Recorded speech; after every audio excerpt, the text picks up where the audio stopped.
What is up, everyone? I'm coming on here for a couple of plays for today. Now, this weekend was not good for us whatsoever. It was a bad weekend, and you will see everything on the board, right? I really got nothing to say other than we had so many freaking setups going into Sunday, going into Saturday, whatever it is. I mean, we had probably like 7 setups going into some of these days, and everything somehow or another missed. Everything just missed by one or a couple of kills here and there. Like, for example, this play right here, I watched the full game of this Furia game. Furia 3-0s their opponent, so they won all the games. And with that being said, I personally think it was a pretty good call to take the Furia players over, thinking that they would probably go 2-1 or 3-0, and they do end up going 3-0. Everyone on this team goes over except AU. Okay, AU somehow in 2 wins, he gets 1 kill in 1 win and then 2 kills in the 3rd win. In the first win, by the way, he had 8 kills. So that's how he ends up with 11. He started the whole series out with 8 kills. So you'd be like, well, of course he's going to get another 5 kills if they win another 2 games. Of course, it does not happen. Here's a play that happened last night. I mean, here's a play in Valorant that goes opposite correlation. Messi gets taken out of the game early, only gets 27 passes. You'll see someone on his team got 63 passes, but of course he gets taken out of the game early. This guy right here, Sadzin, was the worst player on his team by far, only gets 31 kills.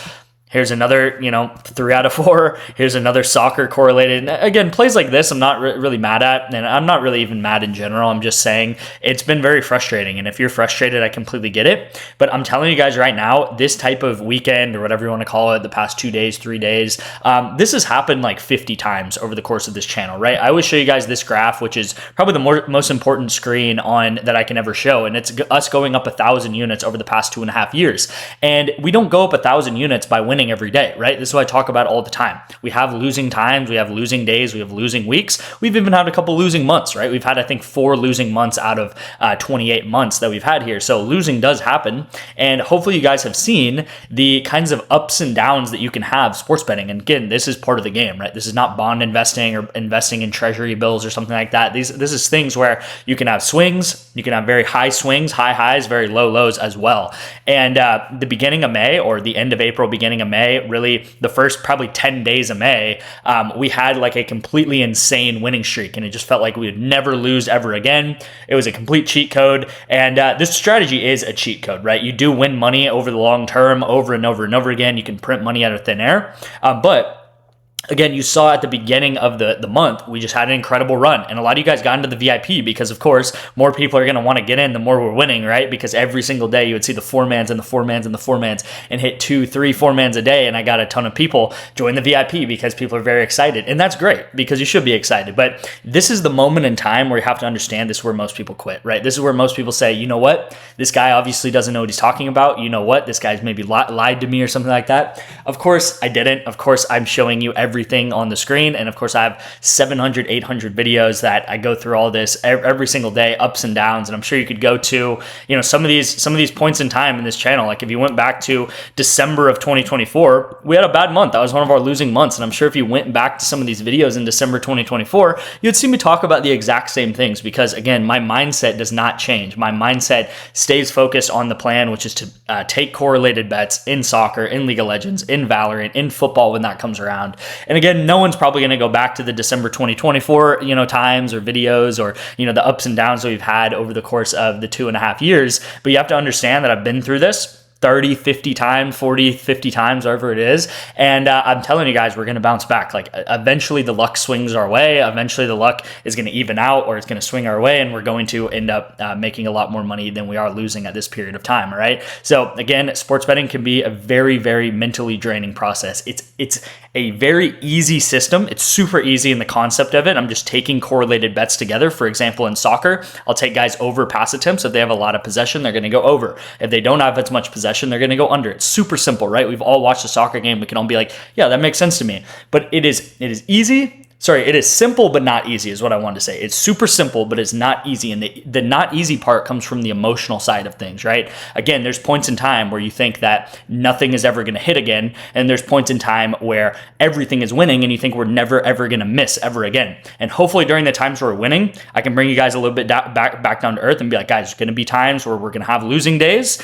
and you have to be able to manage your bankroll. You have to be able to manage your emotions. And again, I feel like I said that very well at the end of April and the beginning of May. I told told you guys every single day, manage your emotions. This is an emotional game at the end of the day. We're going to have an eventual time where things are not happening like this every single day. And I'm going to say the same thing when we've had a losing weekend or a couple of losing days in a row where, it's the same sort of thing, right? The wins are going to follow. The wins are going to come back. The worst thing you can do is stop tailing because again, we win long term, so you have to be able to have and manage weather some of these storms and be able to move out of it. So again, I'm telling you guys, we're going to be at all-time highs back in no time here. We just have to be able to weather some of these storms. And as you guys have seen, we have so many close bets. I mean, if two of these hit, or one of these hit, we would be in much better shape. And if two of these hit, we'd honestly maybe even be profitable on the weekend or whatever. So that's how quickly things can change, right? If just two of these hit, we would be just a little bit profitable. But let's just say 4 or 5 of these hit and we had just a really lucky weekend, then we'd be up 20, 25, 30 units and we'd be celebrating it.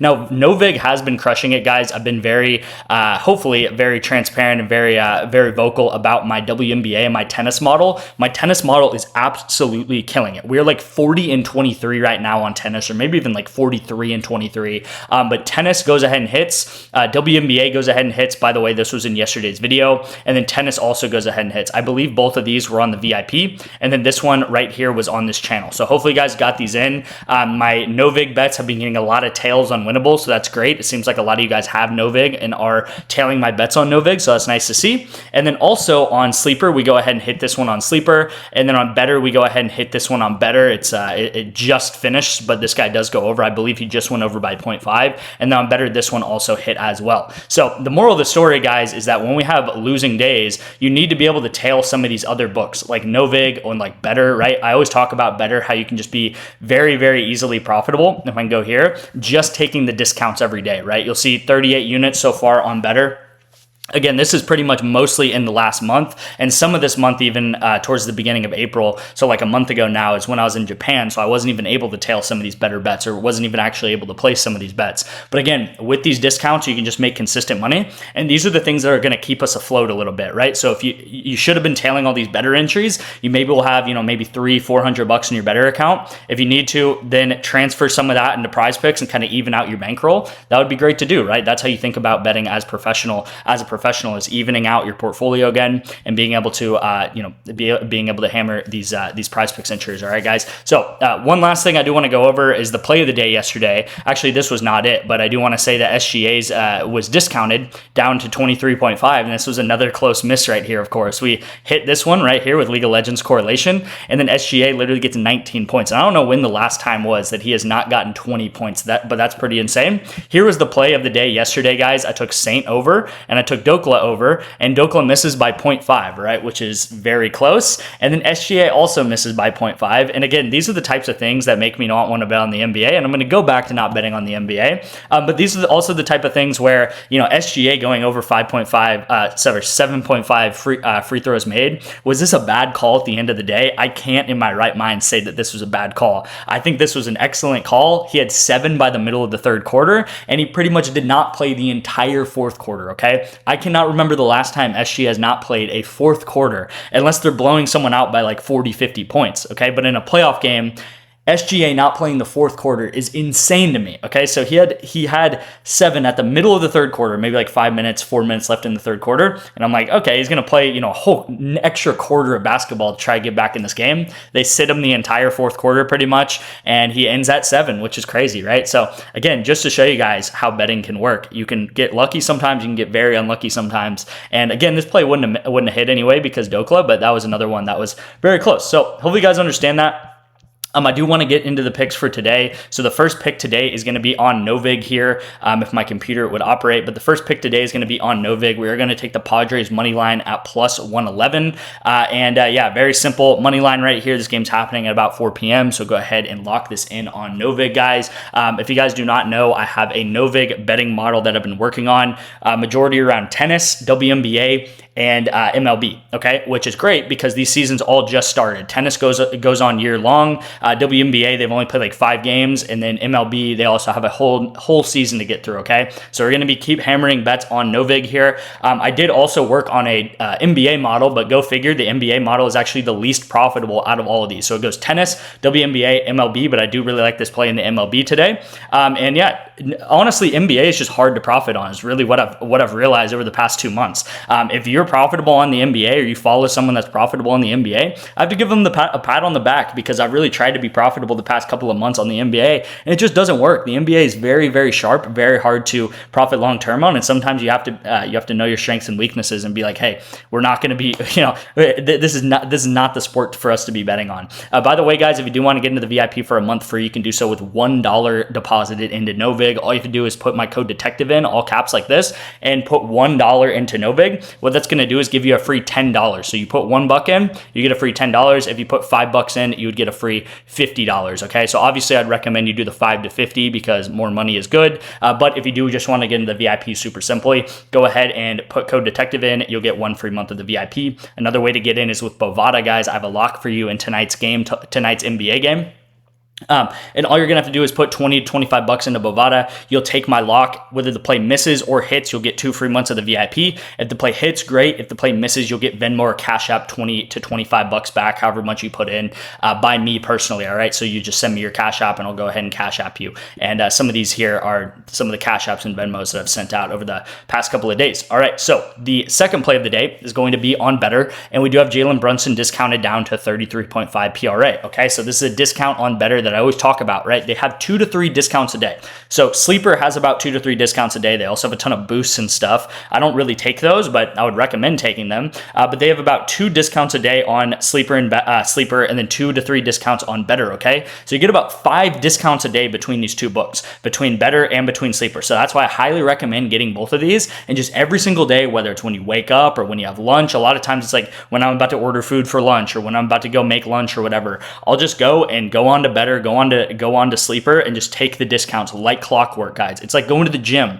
You just go every single day and you'll see the benefit long term. But the difference between in the gym is you don't have to do much. You're clicking buttons on your phone and you're making $300-$400 a month. Okay, so it's not as difficult as the gym. If you want to be disciplined with this, you can make a free $300-$400 just taking these discounts every day. And again, you can use that to add bankroll to NOVIG. You can use that to add bankroll to PrizePicks and scale those up more, because these are limited just $10 deposits, or $10 bets. But again, that's good at the end of the day. Or you can just go pay off some bill with it with $300-$400 a month, right? Go pay off a car loan or something like that. Okay, so Brunson is discounted, and then we're taking Juan G to go under 30.5 kills in maps 1 through 2. This is in Valorant, guys. So this is a really good esports play, and I think the play should be about 28.5 or something like that. That's what I would value this guy at right now. That's why I'm taking him under 30.5. So again, these are just our bread and butter. I call them kind of like base hits, like in baseball. It's just bread and butter. It's a base hit. Whereas with PrizePicks, a lot of times, or not a lot of times, like pretty much all the time,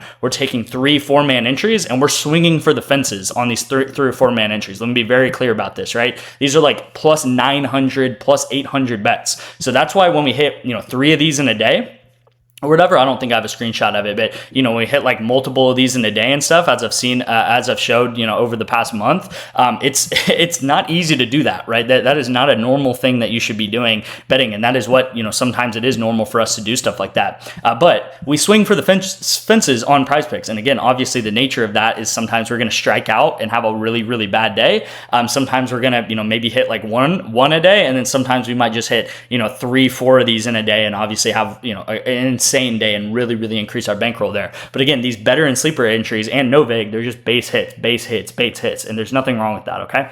So let's get into the PrizePicks play of the day, guys. I do have a correlated League of Legends play for you guys, and then I'm following that up with an MLB hitter fantasy score, guys. I've really been liking these hitter fantasy score plays because I think they are way off depending on what these guys normally do. Also, if you look at apps like Underdog Fantasy, His line right now on Underdog is 8.5. Okay, so you're getting him on PrizePicks at 6, and then on Underdog Fantasy, his line is 8.5. Now, the thing about that is that Underdog does score fantasy score just a little bit different than PrizePicks does, but it's really nothing in too much of a major way. I believe they reward 1 more point for walks, and I think there's like 1 more point for like a triple or something like that. But at the end of the day, if this guy hits a triple, he's going to get his fantasy score over anyway, so the triple thing doesn't really even matter. So the only thing is, like, if this guy walks, he gets 1 extra fantasy score on Underdog.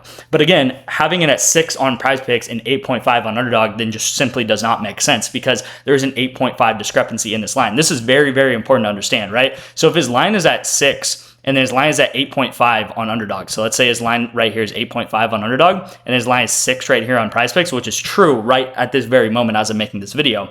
What I always expect is that his line should be actually somewhere right in the middle of these things, right? Because we have 2 very smart books. We have Underdog Fantasy, a pretty smart book, and we have PrizePicks, a smart, sharp book that, you know, a lot of people lose money to long term because they know what they're talking about, right? These books know what they're talking about. There's a reason why they're still in business. And if you take someone at 6 and then his line over here is at 8.5, I'm not saying that his line should be 8.5. I'm not saying his line should be 6. I'm saying his line should be somewhere in the middle, where 2 of these books should agree that his line should be somewhere like 7.5 or something like that. And that's a big deal, especially in these MLB hitter fantasy score things, where just 1 point can make all the difference between hitting or pushing or actually losing the entry, right? So that's that in MLB, guys, is Nick Kurtz to go over 6. And then we have Ciro and we have Juan Chi to go over 9.5 and 6.5 respectively. Again, guys, in League of Legends, how it works, the more you're losing the game, you're going to go under kills, and the more you're winning the game, you're going to go over kills. So let's see what Bovada, again, if you guys will recognize what I do a lot here is I'm using other books against themselves, okay? So I'm telling you guys that the team that these guys are on are minus 176 to win this series 2-0. So to completely clean sweep them, okay? So in other words, you know, if you guys think about the NBA and the Knicks 4-0ing the Cavs, this is pretty much the odds for them to sweep the series. So not lose 1 game is minus 176. And now the fair value of that is about 60 to 66%. Let's just call it like 63%, okay? So Bovada is saying that this team has a 63% chance to absolutely clean sweep this series. This is not coming from me. Again, I like League of Legends. I know League of Legends very well. A lot of my day is spent around researching and watching League of Legends, but this is not coming from me. This is coming from a very, very smart sportsbook like Bovada, and they're saying that this team should sweep the series, right? They have about a 60 to 66% chance of sweeping the series clean. So if we look at these players and we look at what they do when they sweep the series and they win both games, this is what happens, right? They get a lot of kills. You'll see that a lot of times this guy's not just barely hitting his line, he is dominating this line. He's going over at 12, at 10, at 14, at 12, right? You'll see some of these other games, he's playing more tanky champions like Kasante and stuff, but most of the time he's going way over this line because, again, if you win the game, you're going to get a lot of kills. That's how League of Legends works. If you lose the game, if we go look at his losses, the games where he's lost both games, you'll see he's gone under this every single time, which is exactly what we expect. Now, if we look at this guy, I forgot to reset this, but when you look at win both maps, you'll see this is how it is, right? He's winning a lot, and again, he's going over at about 10, 12, 16. So again, it's not as crazy as Ciro's line, but again, at the end of the day, if you win, you're normally going over. If you lose, you're normally going under. Again, let's look at this guy's lines when he loses both games. Again, there is like a, I don't know what the percent chance is, but the other team to clean sweep would be plus 800. So there's probably like a 5% chance or something crazy that they go ahead and do that. So that's not likely whatsoever. So again, we're using Bovada's line, having like a 63% chance of sweeping this game, and we're taking both these guys over together, thinking that when they win the game, they'll go over, and both of these guys will go over together. Again, it's the benefit of having both players on the same team. It makes no sense on PrizePicks to be pairing up an MLB guy and a WNBA guy and an NBA guy and, you know, a tennis guy or something like that, because you need everything to hit together. So hopefully these guys will hit together in a correlated fashion, and then this guy can kind of do his own thing and have one additional pick down below. Again, this is what we do every single day. We use correlation to our advantage. For example, in soccer, for example, in League of Legends right here, sometimes we'll take the overs, sometimes we'll take the unders, and these things will normally pair up very nicely together. Again, you can have days like we had or weekends like we had where everything just somehow or another misses, or, you know, for example, right here in Valorant, these guys go way over together because it was a longer game. This game goes into overtime. And then in League of Legends, these guys go over together because they end up winning their games, right? So these things are paired together, and I have a lot of information on this channel about that. Hopefully you guys understand that. Thank you guys so much for watching. Again, like, comment, subscribe for the signed SGA jersey I'll be doing in the next couple of days here. Appreciate you guys. It's been rough. Hopefully you guys appreciate the transparency. Again, my number one priority is to be transparent on this channel. That's why I started this channel, and it was just to document my betting journey and be super transparent, because I feel like there wasn't enough of that on the internet. So it's about all I can do on days like this. Appreciate you guys, and I'll see you in tomorrow's video.